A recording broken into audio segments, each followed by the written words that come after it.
Good evening, everyone. Let's take a moment and think about our unfortunate friends in the islands down in the Caribbean area, and also our friends in this country that have suffered from the storms, and be thankful for us being skipped over. And let's just give a moment of silence and reflection, please.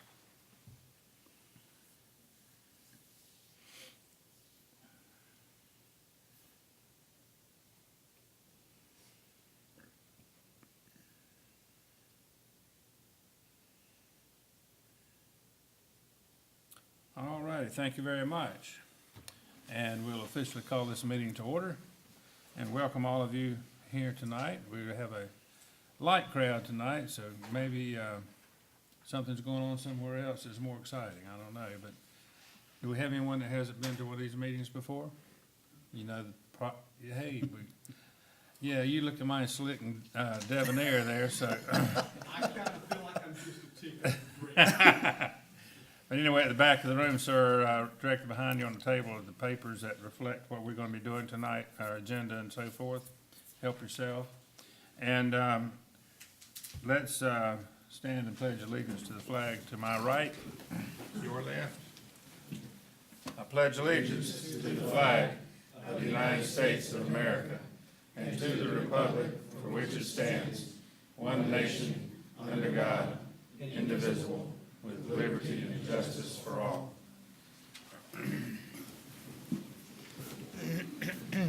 Number 4 on our unapproved agenda is consideration of approving the agenda. And first thing, Mr. Hewitt, I believe you have. I'd request item number 11 be removed from tonight's agenda. We have some more work to do on that item. Okay, so I'll make a motion to make a motion to remove item 11. Is there a second? Second.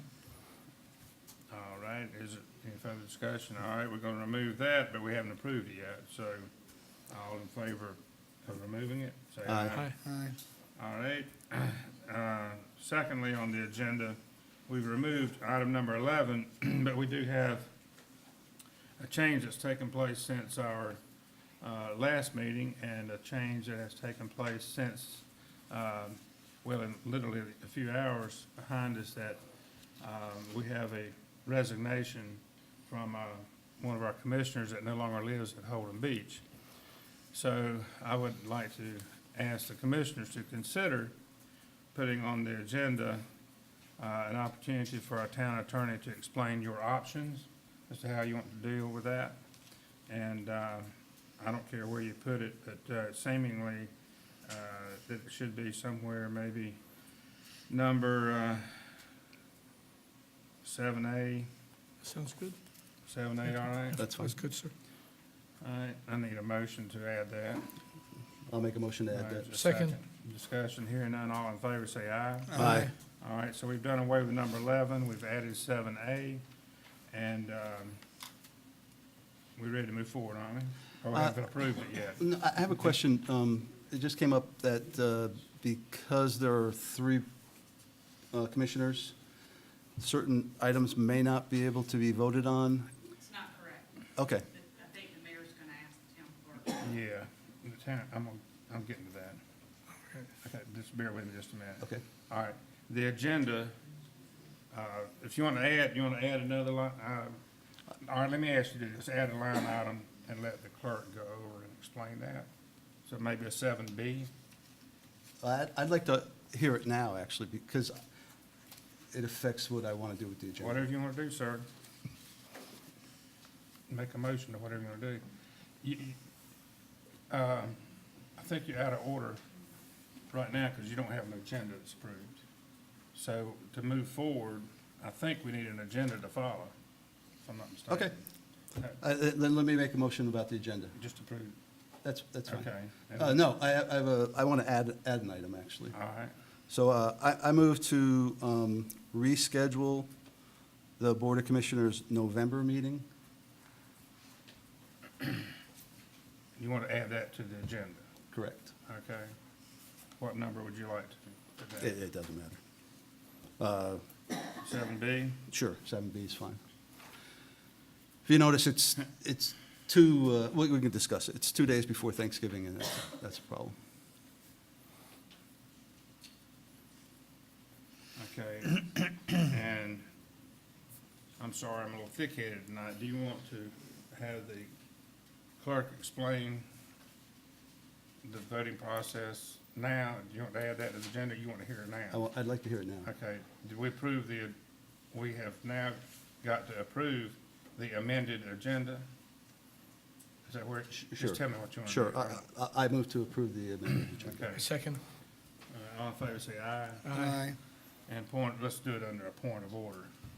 Madam Clerk, if you would give an explanation of the voting process and the absence of two of our commissioners tonight. We have three commissioners and the mayor present. Okay, so you guys have met the quorum.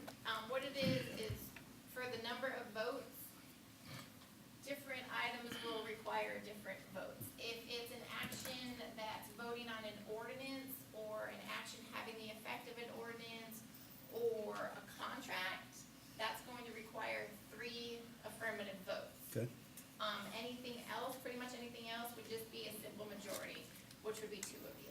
So for example, number 8, that's gonna require 3 of you. But number 9 would just be a simple majority, so it would be at least 2 of you would need to vote for the motion. If that makes sense. Okay. Everybody got it? Yes, sir. If we can get, if the wheels wobble, you'll get us back on track, right? Yes, sir. All right. Are we ready for approval of the minutes, number 5, August 15th meeting? I move that those minutes be approved. Is there a second? second. Can you hear me in the back okay? Okay. All right, we have a motion and a second to approve the August 15th meeting. All in favor, say aye. Aye. Opposed, say no. Number 6, public comments on agenda items. We have one person signed up, according to Mayor Pro Tem John. Mr. Harrington, would you like to come forward and present your knowledge, sir?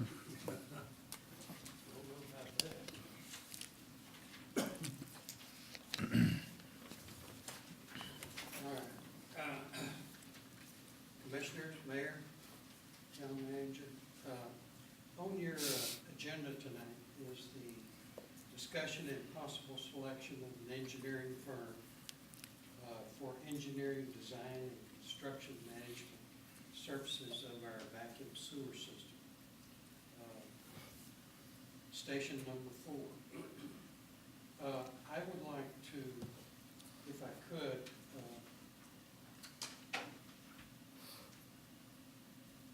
encourage you to select the McGill Associates.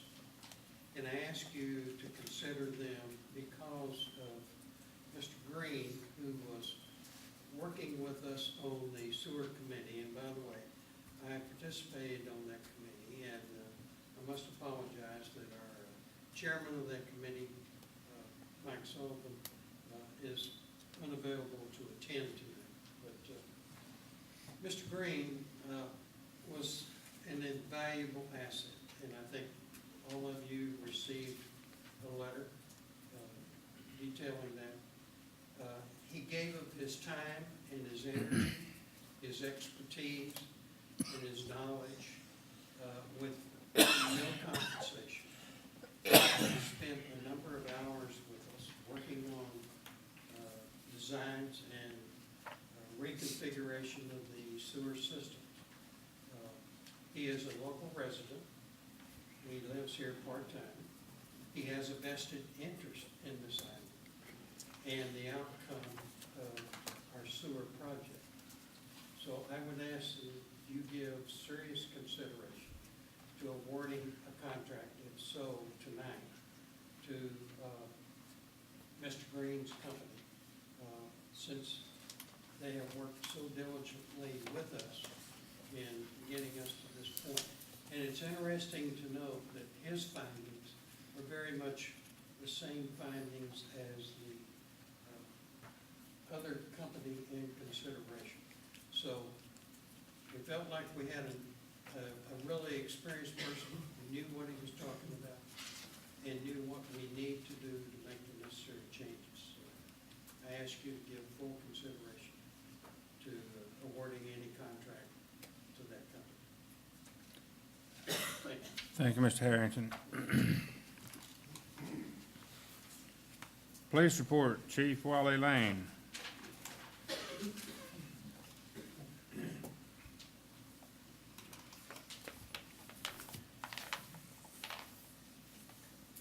Good evening, everyone. Made it through another tourist season. But that's a good thing. Crime-wise, fairly quiet at this point on the island. I caution everyone, as I do every time this year, once tourist season stops, break-in season is not far away. So keep an eye out for your neighbors, keep an eye out for anything suspicious. If you see something suspicious, if it makes your hair stand up on the back of your neck, don't wonder if it's something good or bad. Give us a call and let us figure it out. Let's try to stay ahead of this thing during this off-season if we can. I'll be really glad when hurricane season's over. We've dodged a couple of bullets. I'm hoping we're about to dodge one more in Maria. Puerto Rico looks like not gonna be so lucky in that regard. She's a cat five, still on the move. Hopefully, like Irma, it'll go somewhere other than here. It's really too early to tell. So don't let your guard down. Make sure your plans are in order and that you have a plan is the most important part. And if an evacuation is called, you have a plan for that evacuation and do it sooner as opposed to later. Because the longer you wait, the harder it's going to be. The good thing is, finish up our annual in-service training required by the state this Thursday.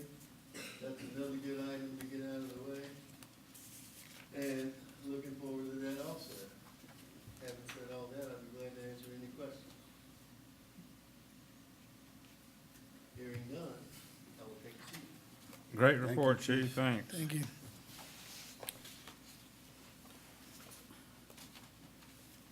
Meeting reschedule. 7A is no.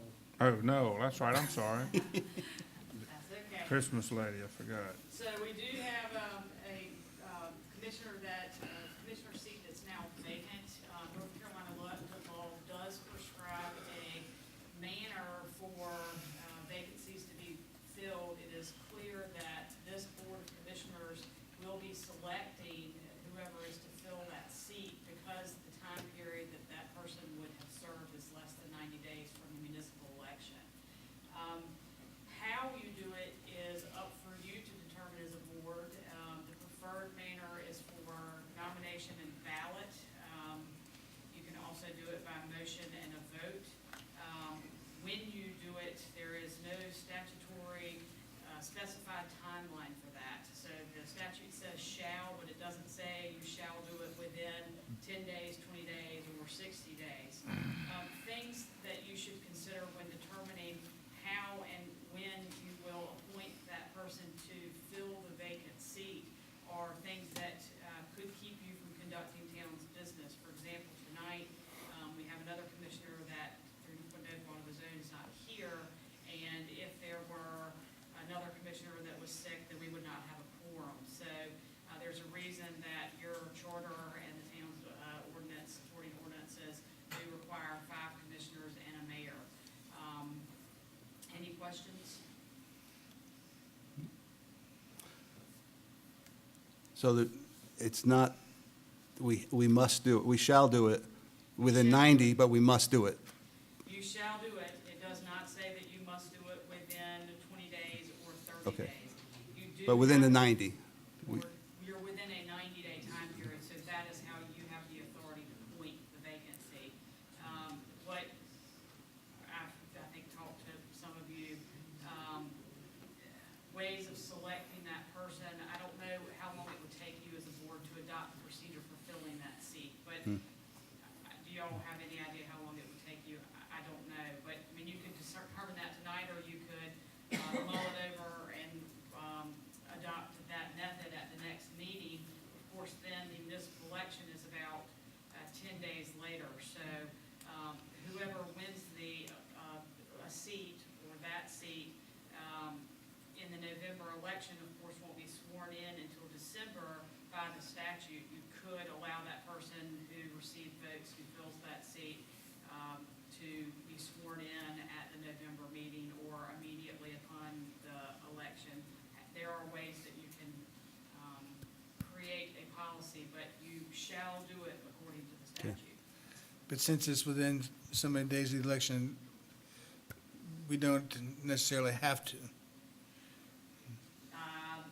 That's not exactly what I said. Shall. Because the statute doesn't say. It's clear that you're supposed to do it. It doesn't say the time frame in which you're going to do it. So if you didn't do anything until the November election and then decided the Wednesday after the election results were certified, or whatever time period it would take to certify those results, that you were going to come together as a board and you were going to appoint that person, then you have a defined time period in which you will be making that appointment. If it keeps you from conducting town business, then you probably need to appoint somebody in the interim.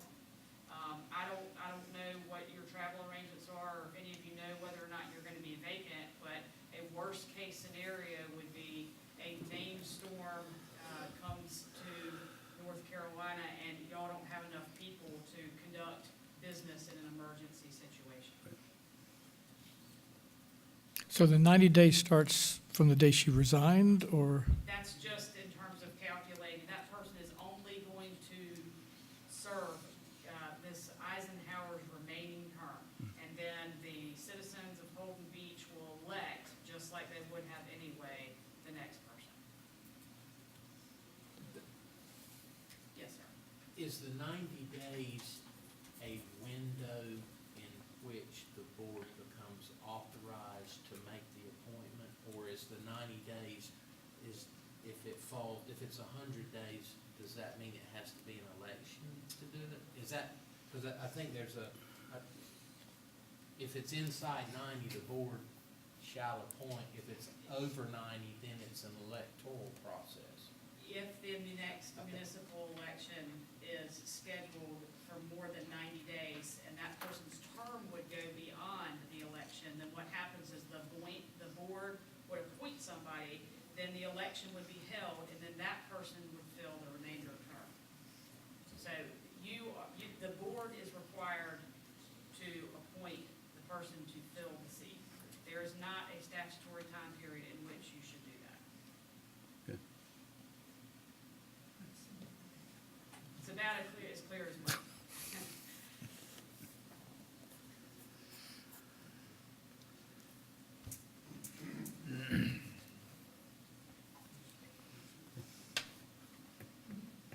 Any questions from commissioners? Thank you, ma'am. I'm sure everybody understands that clearly. If you don't, you can call me tomorrow, send me emails, but you get to a point, you shall do it. We don't know how much time you have to do it. The worst case scenario I've described to you. Another scenario is that the citizen of Holden Beach who doesn't think that the board is able to have a robust discussion because there is a vacancy could attempt to get a court order to force you to appoint somebody. The time period involved in doing that would probably exceed the municipal election, but it is a possibility. All right, ready to move on? Yes. Now the rescheduling of the meeting, November meeting, is that what you want to talk about? Yes, sir. Yes, sir. Yeah, I'd like to reschedule the November meeting because I do have a conflict, and the November meeting is 2 days before Thanksgiving. So, You think we ought to include Ashley in That'd be- setting that date? I think so. yeah, I think so. I think you'll probably go to Yes. Virginia. so. So you want to c- move it to what date? Tuesday before, but I understand the attorney Have a conflict. would have a conflict, but I also believe that that would be a lame duck meeting, so I wouldn't expect any major business to be taking place. So I'm more than comfortable with the attorney not being present, but that's my opinion. So since Ashley's not here, we can take it up In October? in October, but I'm just, and I'm okay with that, too. You want to ask the clerk to put that on the agenda? Yeah, yes, yep. Thank you. All righty. Should we also look at the Christmas meeting? I did, actually. It's a good question. I had the same, the Christmas is a week before. The 19th. Yeah, so Christmas is on the Monday, the 25th, obviously, and their meeting is on the 19th. Okay. So it's not Okay. as bad.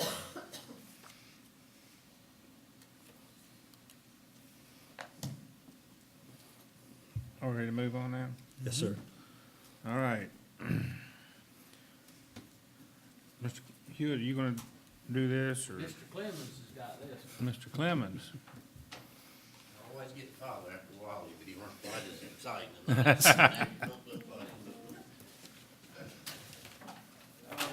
I'm gonna start off with maybe giving some background information that Dennis Harrington probably already covered and try to let everybody know where we're at and how we got there. I guess it's probably no secret by now, current board has always, ever since they took office, had concerns with vulnerability of our sewer system, and you actually formed a sewer advisory committee for us to work and see if we actually had any deficiencies that might cause problems during the storm or flood. Sewer advisory committee worked with town staff, and we worked for about 3 months to come up to see if we actually thought there were any improvements that were needed to lessen the impact of the storm and take us out of service for a good period of time during the storm. And when we come back with that, you actually, you hired somebody for a second opinion, basically to make sure we were looking at it right, maybe we had overlooked anything, and we did that, and that firm come back and basically the same opinion as the sewer advisory committee. That being said, this year's budget, it reflected the funds to actually make some of the improvements that were needed, and actually pump station 4, what we're talking about getting started, because we're gonna do it in phases. I'm asking you to consider, or looking at the proposals we got for qualified engineers we solicited for, and make a selection of the qualifications in the packets. That's really about all I got to say. If you've got any questions, I'll try to answer them. I have a question.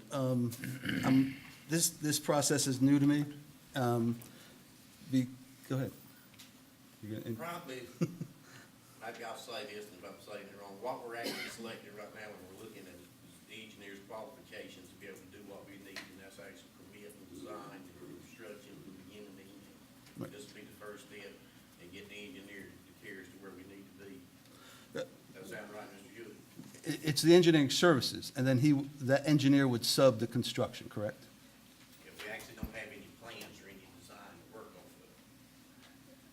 And, I call it a design, bid, construct. That's not in any vernacular anywhere, but that is the responsibility of the engineer. Now, whether it's him doing the design work, or he has consultants that work for him, and he's a managing engineer, you know, that's part of his package and what they've covered there.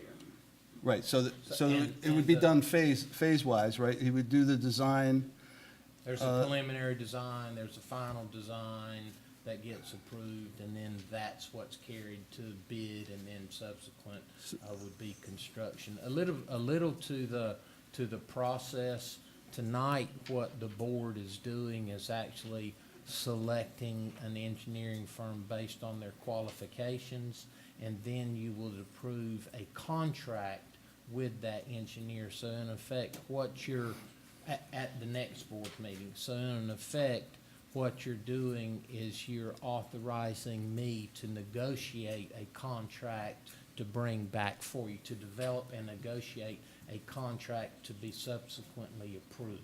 yeah, so, I understand that. So you know, my background is services too, but IT, not government, there's no pricing in here, and I, That's right. You base your decision on select, by law in North Carolina, you base a decision on the engineer solely on qualifications, and then a negotiation for a contract price is subsequent to your selection of the engineer. If we're unable to come to satisfaction with the terms of employment, if you will, or retainment, then, then start the process over again? you get to go to the next guy down that had submitted their request for qualifications. Straight out of the statute. Okay, Absolutely. okay, yeah, so, most people, that's kind of strange, but that's fine. Because, you know, from the And information. y'all that- did this before with McGill on the consulting program that you did. If you remember, you selected them based for their, the second opinion.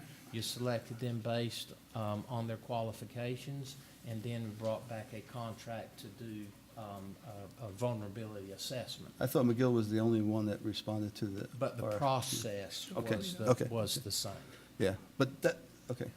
So, Can we ask the clerk the voting requirements at this level now that we're not doing a contract? right. Needs to- Need three, at least three affirmative votes. Yeah. The reason I asked that too, because they're both highly qualified, in my opinion. There's some little distinctions between them. They're both impressive. Yes, no doubt about it, no doubt about it. But, I'm willing to go either way. yeah, I so, don't have a preference.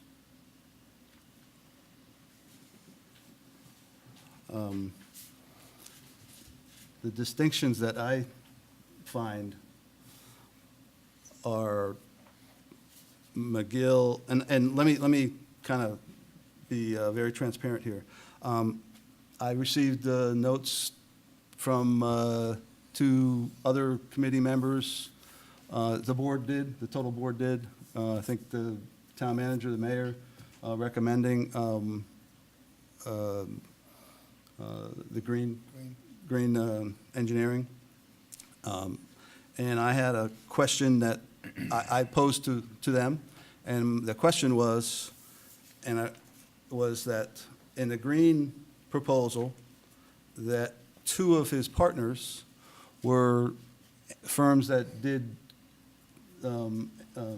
subcontracted both structural was one and electrical was the other, the current system. So I had a question about that, and it wasn't exactly, I didn't know exactly the history, but he explained to me that they were subcontractors back 10 years ago with the original sewer system.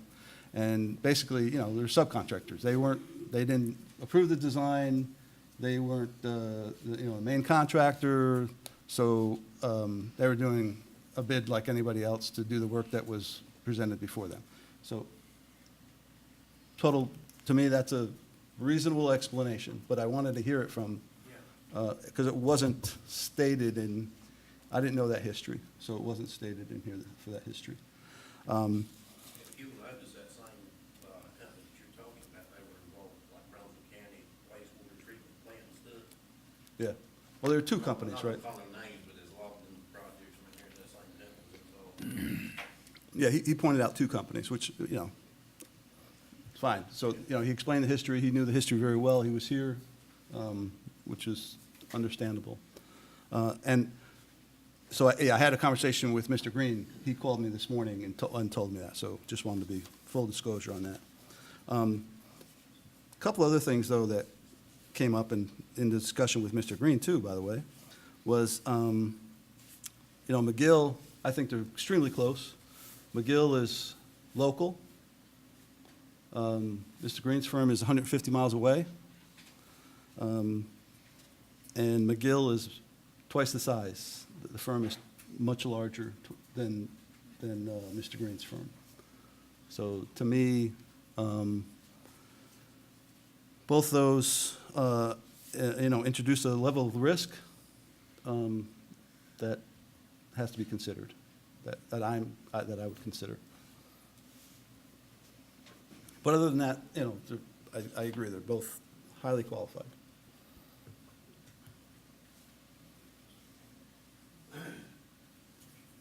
Ken, you want to, any comment?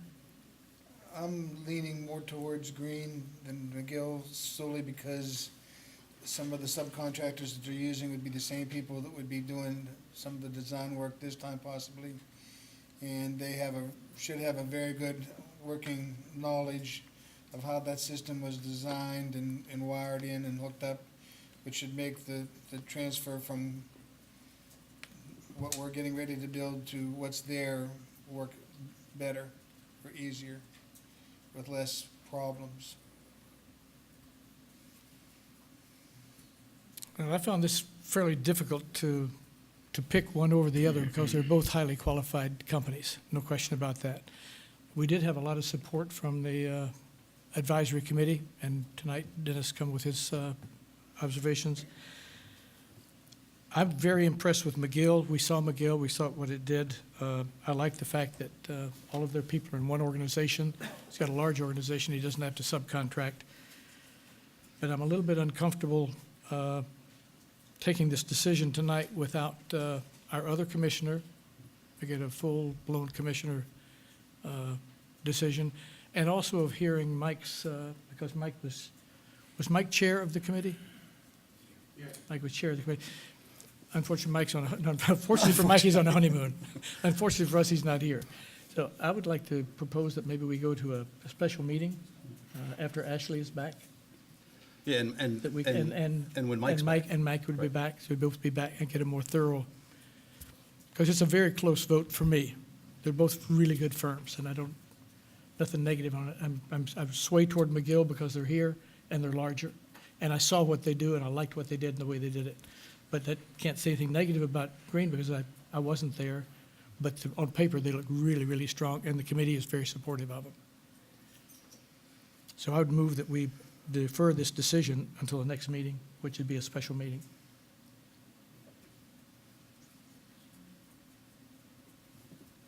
I'm We not know following when- your thinking on the special meeting. But we call a special meeting as soon as they're both back. We not wait a month to make the decision. Okay. And Commissioner Royal. We call it when Royal and, Okay, I understand if you're gonna call a special meeting, but whenever you said the next meeting, but okay. we'd make it a special, we'd call a special meeting for that. Mr. Hewitt, what's the time frame requirement on this?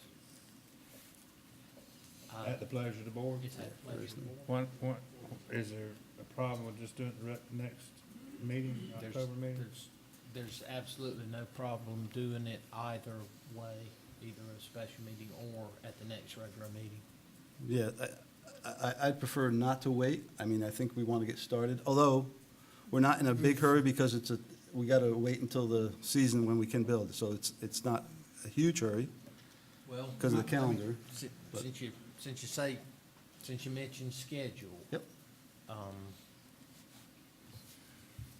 Getting an engineer firm on board, having them to start the work, could potentially affect, because we're not gonna be able to do any improvements in the summertime. Correct. So that, That's you know, where I'm- a month may impact, I mean, we don't know how fast it's going to happen, but it is another month. Yeah, I prefer not to wait a month. Well, we already waited 3 months for a second opinion. I just don't see why waiting to the next meeting is gonna be an issue. I would like to get it done earlier than the next meeting myself and get it moving forward.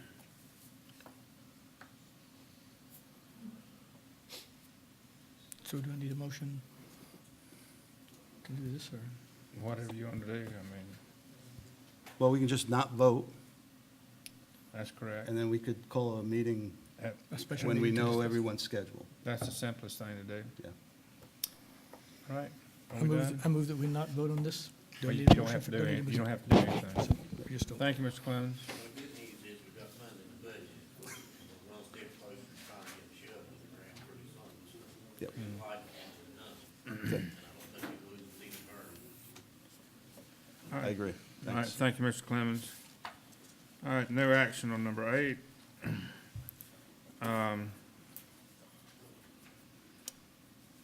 Parking Committee Chair, Mark Flashour, I don't think he needs to do anything. doesn't need to do anything? Well, his name's on this item. It's on there. If it's okay, I would just move that the board approve the request by the Planning and Zoning Board to extend their time requirement. I second. Any discussion? I believe they were asking for 3 months. I 3 think. months. 3 months is fine. I thought it said 60 days. Is it, 60 days. oh, 60? 60 Okay, days. okay. Okay, thanks. Call for a vote. Okay. Everybody understand the motion? Yes, Yes. sir. All in favor, say aye. Aye. Motion passes. Mr. Evans? We're on number 10.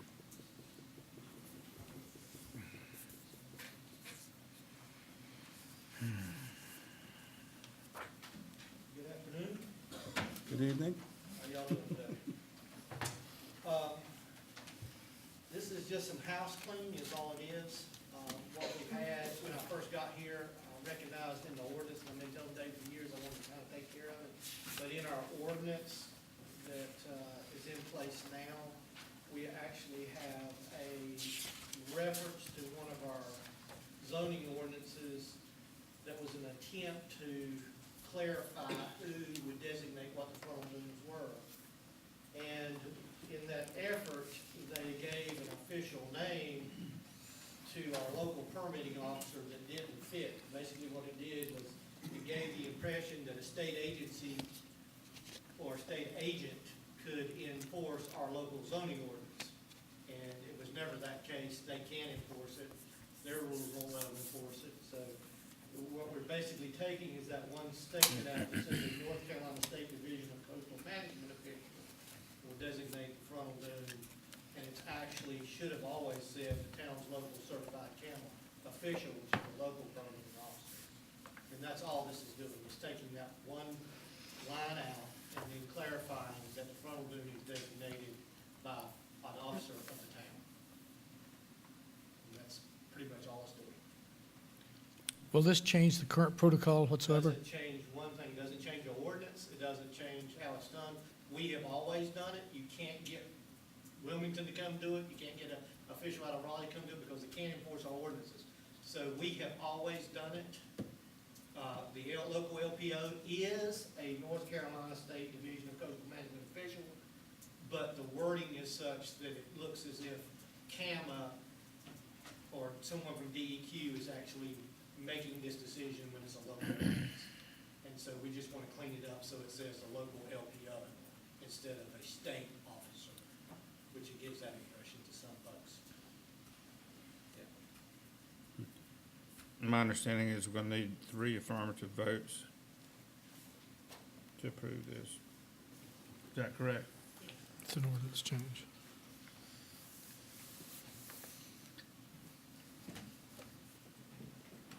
I make a motion, we approve it. Is there a second?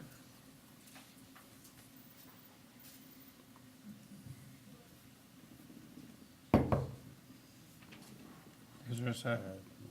It's No gonna second. die if there's not. I'd like to discuss it with you.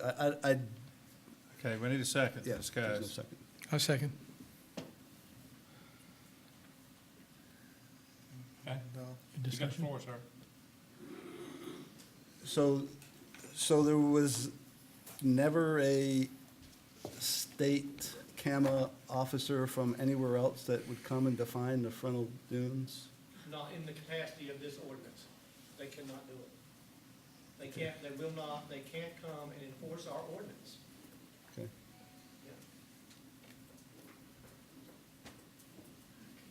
Yeah. Okay, then I mean, I want to make clear that that was never the case, and it's not a change. You're not changing current procedures. No. Okay. See, if we go out and we set that frontal dune line, then your appeals process is just like any other issue. You could go to the Board of Adjustments to try to get relief from the decision that we made. Do you understand that? So Yep. if it was ever able to be enforced by the Division of Coastal Management, you'd have to go to CAMA for an appeal. Do you follow what I'm saying? So this is actually an ordinance that's designated in our ordinance. We enforce it, we go out and set that frontal dune line. We actually designate where the frontal dune is in this ordinance under the capacity that is used. And this ordinance has been in effect how long? Oh, a long time. Been in effect, oh, very long. September, I guess I don't, section 3, Yeah. ordinance shall be effective the 20th of September 2017. Yeah, that's the changes. That's the change. That's the Okay. change Okay, so this ordinance has been in effect for, in the years Yeah, past. 85, 83. okay. I mean, you can leave it like it is, but what it does is that we go out, we designate a frontal dune, you know what I mean? And if someone doesn't like where we put the frontal dune, then they call CAMA, and then CAMA calls us and says, why are people calling us, wanting us to go out and designate your frontal dune? I mean, that's basically what's happening. And we say, well, the way our ordinance is written, it says that a North Carolina official will do it instead of the local LPO, who's a certified official under CAMA. And so they just end up telling them they can't do it. They tell the people we can't come do that. Now, that frontal dune does get designated by CAMA for other reasons, but not for construction under our ordinance and our zoning. This is, that wording that's in that ordinance now is probably residual of before the town had its own CAM officer. Yeah. Well, just to answer your question, 9804 originally passed in 1998. It's Okay. been amended several times over between now and then, most recently in 2003. But it probably does go back to the date when there wasn't somebody here that could take that action. Yeah, but like you said, Tim, I like the idea, if there's a problem, then somebody has someplace else to go to get it. It would be the same as any other place where they would need to get relief from the Board of Adjustment, right? Yeah. So this ordinance, the way it is now, we're forcing to go to the state CAMA officer instead of going through the normal process? The process is this: if you want your frontal dune line designated for a walkway, or for where your house is gonna be located on the lot, then you contact us, and we go out and designate where your frontal dune line is at. Okay, That's what happens. If you wanna find out where your walkway is gonna terminate on the waterway side of the frontal dune, then we follow the ordinance as to where that's designated, and we go out and mark that total frontal. but if the homeowner wants to dispute that, what's the process? So the process for disputing that? Yep. Well, there's an appeals process. So there would be, depending on what action they were trying to take, there's more than one possibility. One is it would come to the Board of Adjustment, if they were denied here at Superior Court, or in some circumstances, if they were denied here, a final judgment was rendered, they could then appeal or seek a variance at the Coastal Resource Commission. So the Coastal Resource Commission has their own variance procedure, but it usually requires a local denial in order to get there. You have to have crossed off that you've attempted to address it at the local level before you can go above. So that was my you commented that they're falsely going Yeah. and They're not going to, CAMA's not gonna come out and mark your frontal dune so that we don't mark it. They're not going to do that. But also, the other process of that is that if it's a zoning ordinance, we have our frontal dune designation says that you can't build beyond the toe of that frontal dune where your structure is located, then that would be a variance you would get here at the town. You would apply for variance here. And then if you don't get the variance here, then you have have the opportunity to go apply for that variance at CAMA. They will require you to come for the variance first before they review it there. Okay. Yeah. I mean, you know, it's a big deal to a lot, to Right. people. But here's what happens, is it holds up construction. Because what happens is that, first of all, they get all their ducks in a row, and they call CAMA. Well, they're waiting on CAMA, CAMA calls back, 2 or 3 days later and says, hey, we don't do that, your local permitting office is supposed to do that. So then they come to us, we go out, we mark it. You follow what I'm saying? Yep. And so now they've been held up a couple of days, so they get their surveyor, the surveyor goes out, the surveyor marks it on a survey, but for whatever reason, you know what I mean, they don't think it's in the right place. So instead of calling us, now they're calling the division again because they say they want to appeal where we originally put it. But they call us back. And so we don't even have the opportunity on the second time to go back out and expedite the process because a lot of times it encompasses that first appeal, which is from one CAMA officer to the other CAMA officer, which would be me, when I say, well, let's both go out and look at it. You know what I mean? So they have, that's an unknown process where supervisor gets involved. And so the process gets drawn out when it's really simple. We mark it, you know what I mean? If you don't like it, if you don't like where Rhonda marked it, then you pick up the phone and ask Rhonda if you look at it again, she'll text me, I go out, we discuss it, we look at it again, and then if you don't like that, then you can apply for a variance, you know what I mean, or reconstruct, or then you can go to CAMA and apply for payment. So, Okay. but you have to have a variance. Typically they won't hear an appeal that hasn't already been heard at a local level. You have to try to get relief at the local level first. Okay. Tim, can I ask that in the future, when you bring something like this, that we get a little bit more detail on what I had no idea how serious it was, important, anything about it, and so I really couldn't think about it before I got here. Yeah. I'd love to have had what you just told us on a short sheet of paper or something to look at beforehand. Yeah. Would appreciate it. Yeah, I'll try to give a little bit more history. With that, I'm ready to vote. You ready to vote? I think we're ready to vote, so. All right, You need a second. I did, I Oh, seconded. you seconded it, okay. all in favor of the motion, say aye. Aye. Opposed, say no. Unanimous, Madam Clerk. Thank you, Mr. Inspector. Okay, we're at Number 12, 12, yes, sir. 12.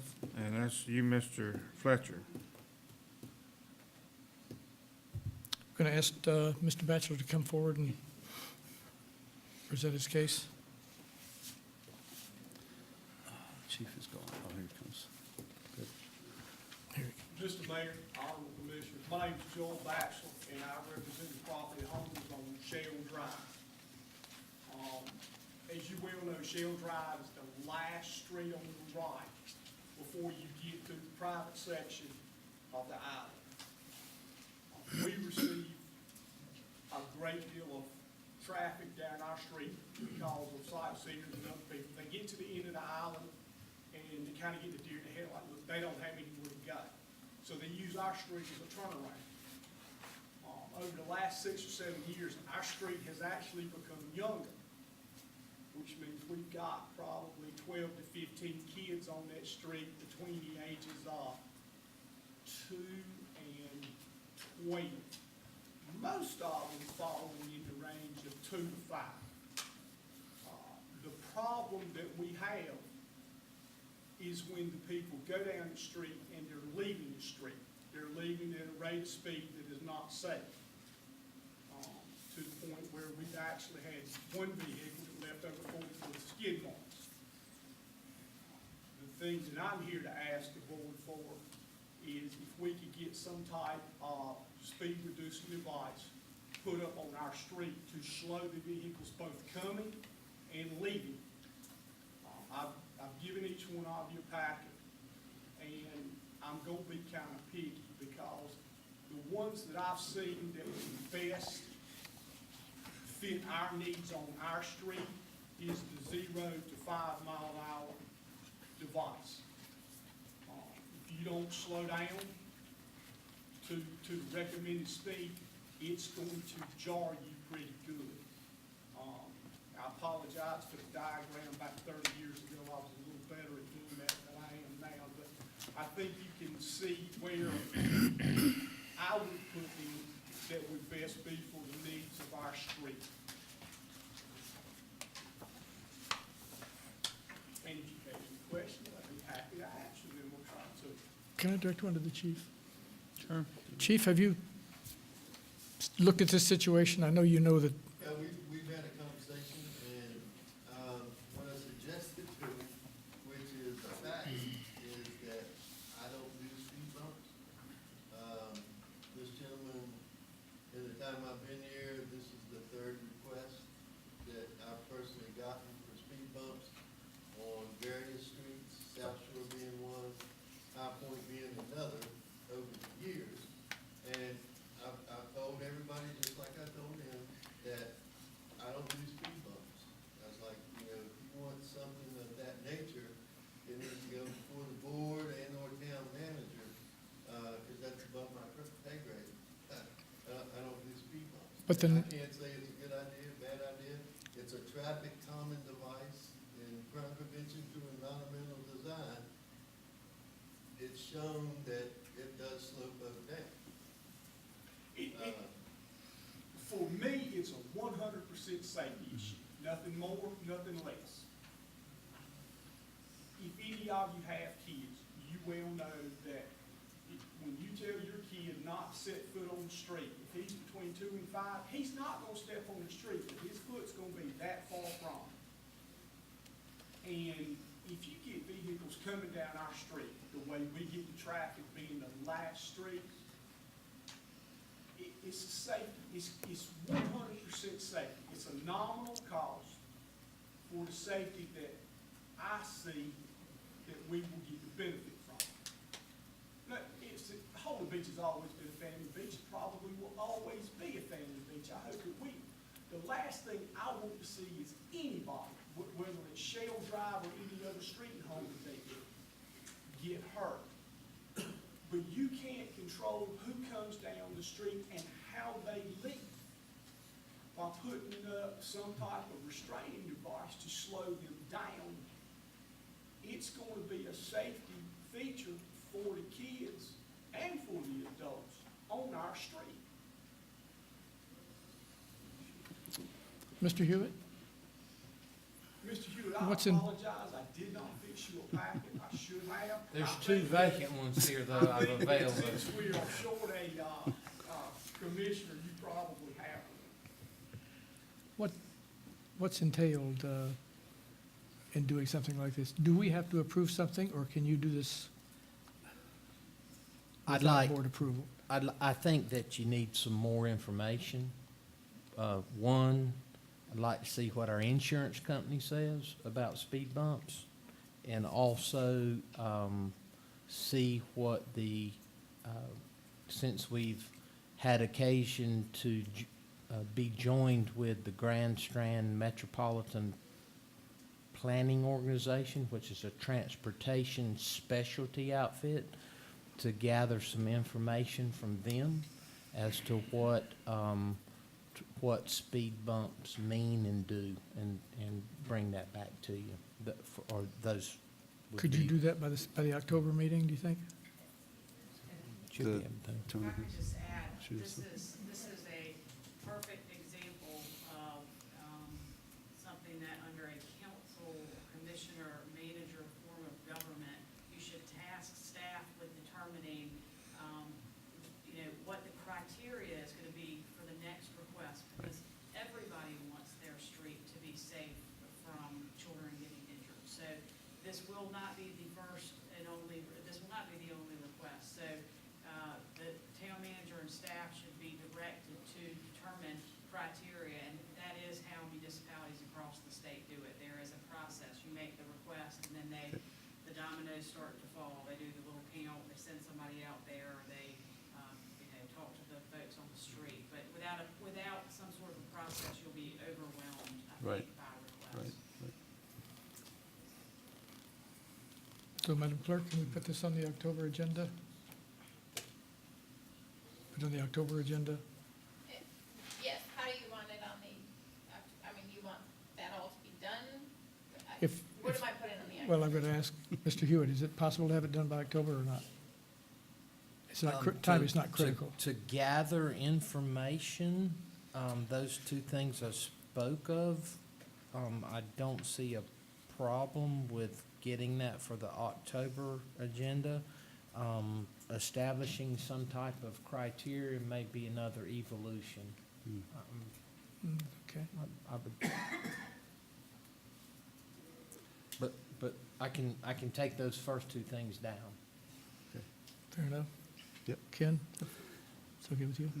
But, that's great. My only comment, we took a ride down, I took a ride down your street, and it says dead end, but there's a couple streets further down that says no, that there's no exit or, No outlets.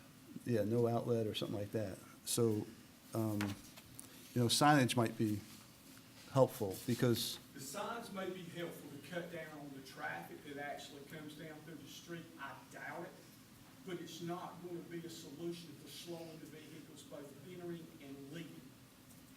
And that's 100% my main concern. yep, yep. Because I have seen vehicles, if I could have got hold to the chief, one of them would have went to jail.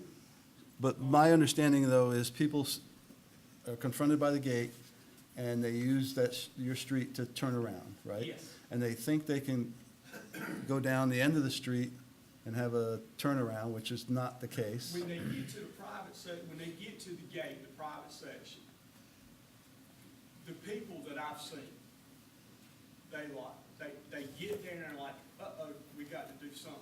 We're the last street to hang a right. And they go all the way to the end, and that's where they turn around. And Schooner is the next street, next to the last street on the right before you get to the private section. We get 99 out of 100 cars where Schooner gets that one or straggling two vehicle. And it's mainly people that's want to see the island out, looking around, doing different things. Sure. So my point is, where that dead end sign, people don't have the picture, but there's nothing to the dead end sign. So there's probably 100 feet that there's no houses, no driveways, no nothing. People could do a three-point turn if there's the signage saying that there's no turnaround at the end of this street. And by the way, there is a sign at the west end, but you have to look really hard, and I can understand people not seeing that. There is a provision that the west end has where you go to the left, like they're coming out, and there's a little parking area, and they literally have a sign. If you want to turn around, they tell you what to do. Well, from what But I've I understand nobody Right. probably From what I pays see, attention to it. When they get to the end and they see the guard shack, I think that's probably what throws most of the Yeah. people off because, gee, we can't go there. We've got to do something. And they turn right. Yeah, I mean, to me, this is, it's a unique situation that, you're at the end of the, there's a gate, people are turning around. I'd like, maybe we could do a different sign, or somebody has an idea, but anyway, we'll wait until next month. Thank you. Okay, thank you, sir. I'd like to say one thing, if I may, to the town officials.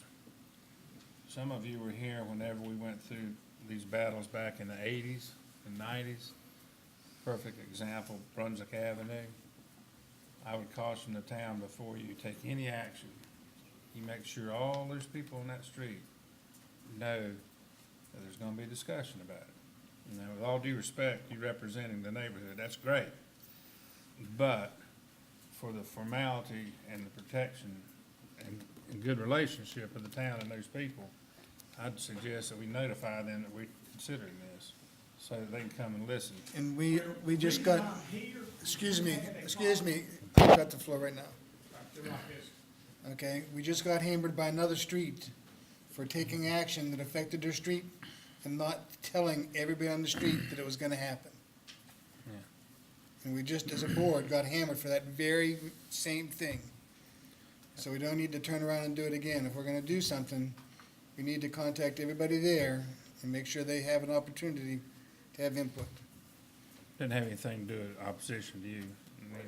The Okay. reason I'm here is we had a property owners association meeting. Everybody attended, everybody's familiar with it. Please, go see it. So- I ask you to, that would be great. Okay. Like I say, we just got hammered for not doing that. Okay. We don't need to make the same I'm mistake. sure you're telling us 100% the way it is and the truth, but the legalities. I'm familiar with it. I know you're a North Carolina retired employee, and you know what it's like. I do.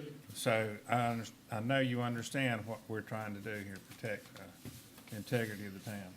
So anyway, are we done with this? Yes, sir. All right.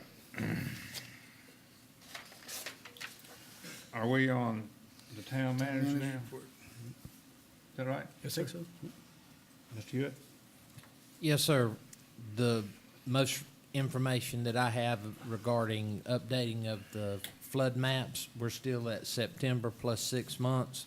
Recently, we got a letter that approved the petition for some Serenity Lane properties. That has just come to us, so it took since January until now for those petition changes to be put into effect. The appropriate panels have been amended. There's been a 30-day comment period to see if they're right. We haven't made any comments. We're ready for them to happen. So we're supposed to get a letter of final determination this month. I don't have one in my hand right now, so that's what I'm working with. Good. Lockwood Folly Inlet, I know a lot of folks saw the dredge down there. We got the dredging done before Irene hit us.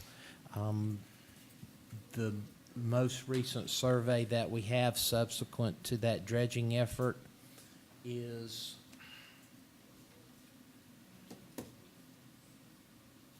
here. The little black dots are numbers. Suffice it to say, blue is good, red is bad.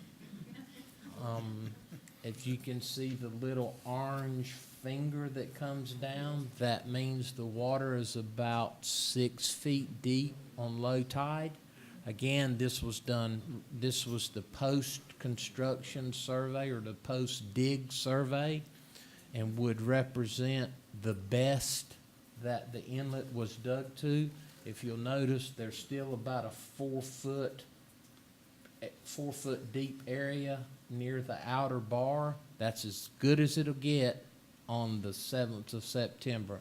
Now, we had a little event a couple of days after that, and I don't have a survey to see what the damages from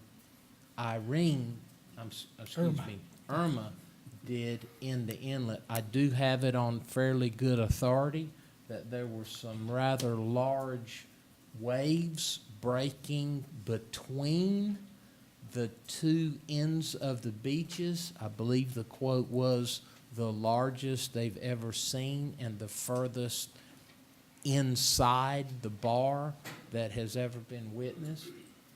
So we don't know if that thing's filled back up today. I don't know if there's any captains that have been out since then. I haven't gotten any feedback. So David, this low or high tide?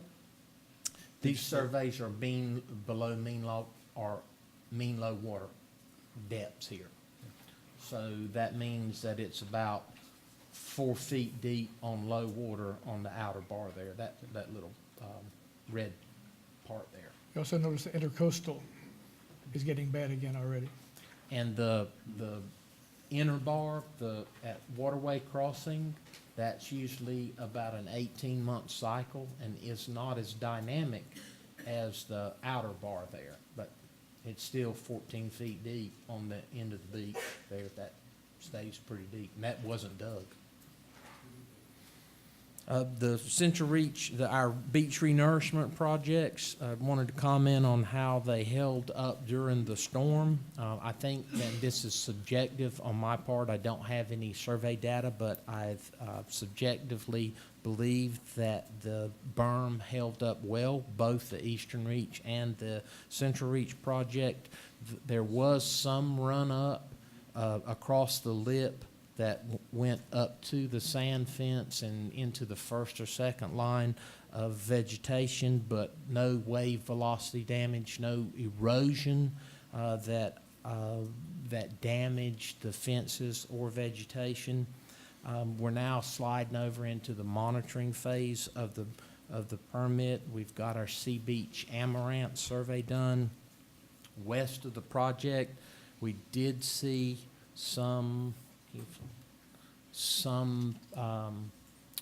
what I would say damage, and I can only speculate, had we put sand fence and vegetation west of 800, down into 1011, that it would look something like this. As you can see, this is a lot that actually the owner put up sand fence and planted his own vegetation. Of course, this is probably an extreme example, although what we noticed west of 800, that the water did push up. It seemed further into the dune and onto the berm without any what I would call critical erosion, but still we're expecting some more equilibration needs to take place before putting out sand fence and vegetation at a town-sponsored level. There, some individual property owners can put stuff up on their dunes, which is private property, but down in the public trust area on a larger scale, we think that there's still some more equilibration that needs to take place. FEMA money. David, excuse me, can I stop you for a second? So was there, I'll ask a really simple question. Was there beach erosion due to Irma?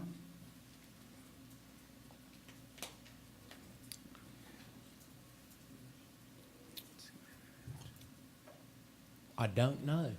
So Subjectively, I do not believe that there was erosion from it.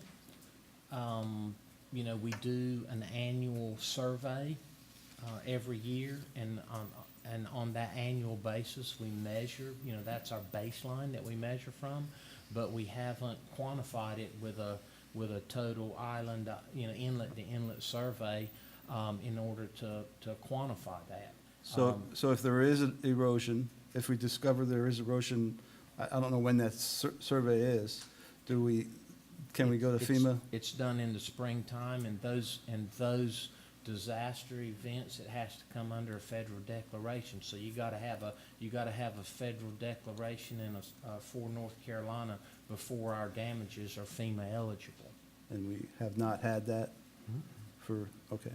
Right. I know they declared emergency, okay. Well, state of emergency is just getting ready and Yep, taking care of yep, stuff, and okay.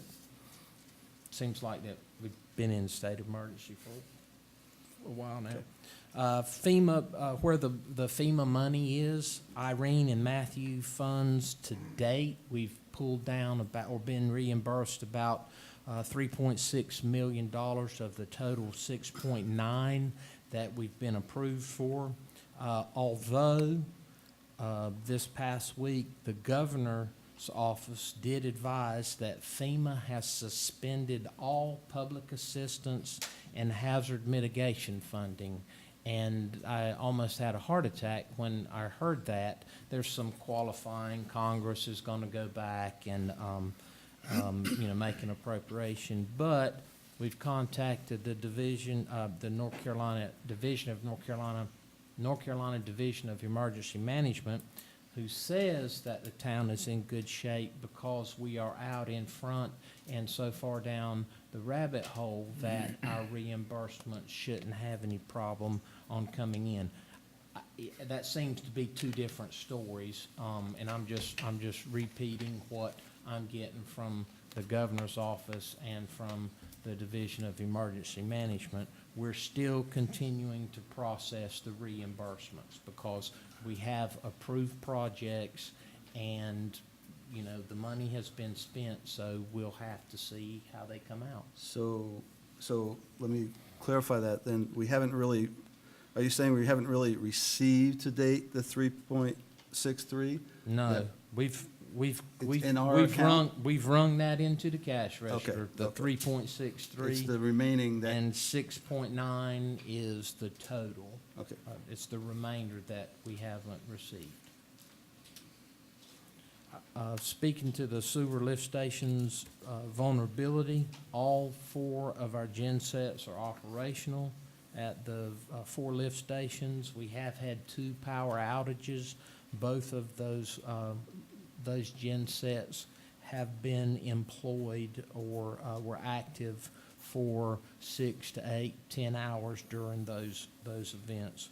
Our water tower, the painting prep has resumed, and on Bridgeview Park, of course, all those elements have been completed with the exception of the splash pad, which is under contract, and we are expecting construction to begin shortly, anticipating a December, January completion date on that. One note that I would like to point out for folks in the audience, we do have security cameras operational in the park now.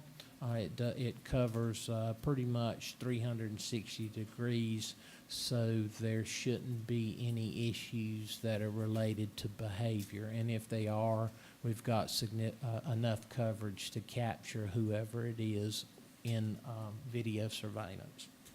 And that's recorded for Yes. a number of hours? Yes. Okay. Coastal cleanup, this past 16th of September, we had over 50 volunteers to participate, and those were mostly from the Charlotte River Power Squadron. And Seascape at home, there was 26 of them there. Okay. And that's all I got. Any questions of Mr. Hewitt? Okay, I've just got a quick report here. Don't want to waste everybody's time. I'm gonna condense a cute story. I guess it's cute. The chief didn't talk about a fire that we had. I've been in the rental business over 4 decades, and this is a new one. We had a rental house that experienced a fire while the renter had gone to eat or something. Fire department showed up from the east end at the house, and the cause of the fire was that the renter had brought a turtle with him, a pet turtle, and left it in the house in a little box or aquarium, whatever you want to call it. And to ensure the comfort of that little turtle, they put a heat lamp over the turtle. While they'd gone to eat or wherever they went, the heat lamp landed on the floor and set the carpet on fire. So that's the reason the fire department always going to the east end. So God bless the turtles. And for those of you that are interested, the turtle survived and is doing well.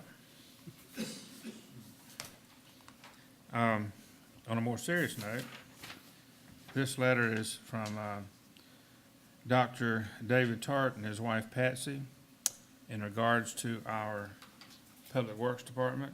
You know, I know nobody else gets fussed at, but I get fussed at a lot, and it sure is a pleasure to get something like this once in a while. Dear gentlemen, today 5 Public Works employees came to our home at 1126 Ocean Boulevard West to repair the supply line to our water tap.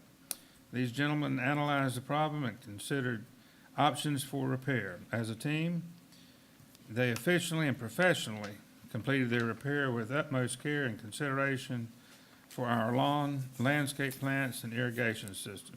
We wish to commend and thank these gentlemen for their good service and excellence. Congratulations, Mr. Clemens. Good job, well done. And lastly, Mr. Police Chief here covered the storms pretty well, reminding everyone that we still have, we're at the dead center of the serious hurricane season. So we need to expect possibility of activity for at least another 7 weeks. And I sent an email out, an email blast, what day was that, Monday or so, something like that, reminding everybody to keep on the lookout. I do believe we're going to be okay on this one that's coming, Maria. Spent some time today looking at several things, spaghetti maps and so forth, and all indications are that we're going to be okay. But I do think there's a good possibility we're gonna get 25 or 30-mile-an-hour winds, and we're gonna get some water from the ocean side there. But other than that, proud we made it through another summer, as the chief said. We're in good shape. I did have a picture text to me while I was on the way to the meeting, and it showed some ocean activity down near the pier. The water's high, full moon. So we're gonna see some of that. It comes and goes, but overall, I think the beach strand is in great shape. And let's just go down the line here. Okay. Mr. Fletcher? To follow on a little bit of the effect of the current weather, the turtle season is coming to an end. We have about 8 nests left now. They probably all have been washed over enough that they won't be active. We'll probably lose the last 8 nests. Some have stood under a foot of water for multiple hours, so there's a good chance we won't get any turtles out of that last 8. The year was good. We had 50 altogether. Just these last 8 that just get washed over again and again and again. At this stage of their life, they don't usually make it. The only other thing, I wish we had more people here tonight. Not sure why that would be. It is coming up election time, and what I would ask is that everybody realize that voting is critical at the federal level, state level, county level, and at the town level. So make your choice, decide who you want running for all the offices that are available, and go out and vote.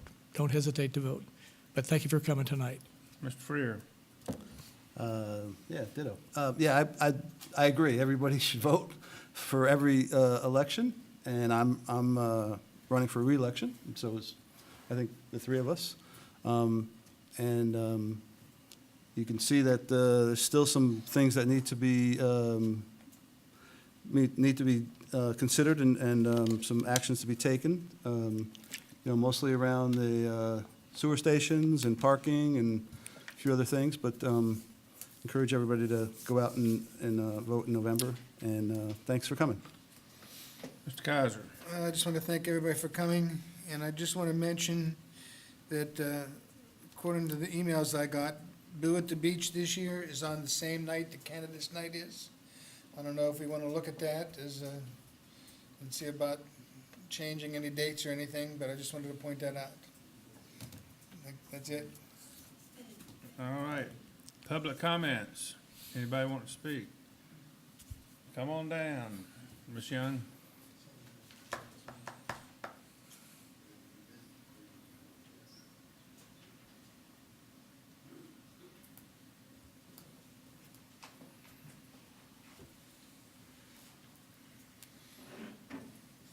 Sheila Young, 193 Brunswick Avenue West.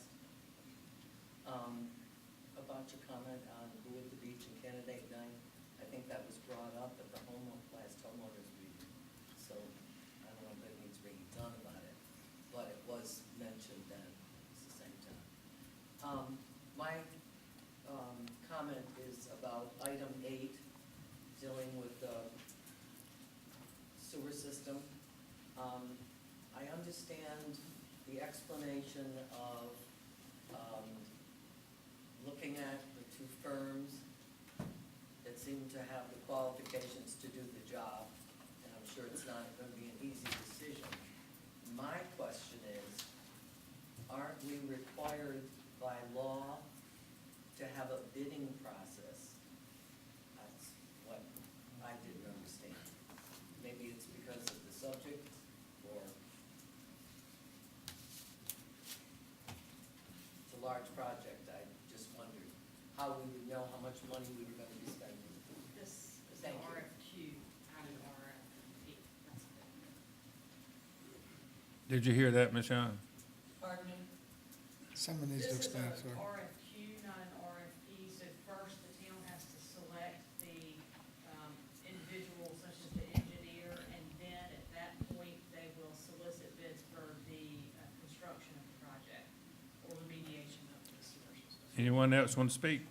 Who would the bids come from, though? It's an advertised bid. We've not selected who's going to build it. We're just selecting who's going to do the design work to build it. Oh, thank you for clarifying that. And then once they come up with a design, then the design will go out for I guess bids. I was the only one that didn't understand that. Thank you. Yes, sir. You're welcome. Dennis Harrington, 188 Greensboro Street. I had difficulty hearing in the back. I don't think it's my hearing. I don't think we've got the sound system fixed yet. I would appreciate it if maybe y'all would sit back there and let us move up here, and then maybe we could hear each other. I too misunderstood. I thought the bids had already been submitted regarding the sewer. But I'd like to make it clear that Mr. Green, in working with us, gave us estimates as to what these repairs and changes would have to be. I think if he was given the opportunity to design and bid the contract, he would be extremely fair with us because of his vested interest in this project. The outcome of the two assessments, both the sewer committee and McGill, as I understand, are approximately the same. There was one piece that we were somewhat guided on regarding it, and I see this proposal is for lift station number 4. And I think we discussed that the most opportune way to go about this is to do the repairs on lift station number 2, because the equipment in number 2 could be used in number 3 or number 4, thereby saving us considerable amount of money. So, I think you need to dig into it deeper. This RFP is a little confusing because it sounds to me like we're authorizing someone to open up their checkbook and charge us whatever they want to. So it's an RFQ, It's RFQ, I understand that. And then David will in fact do the negotiating. yeah. Am I And correct, David? Negotiate with who? With whoever's picked.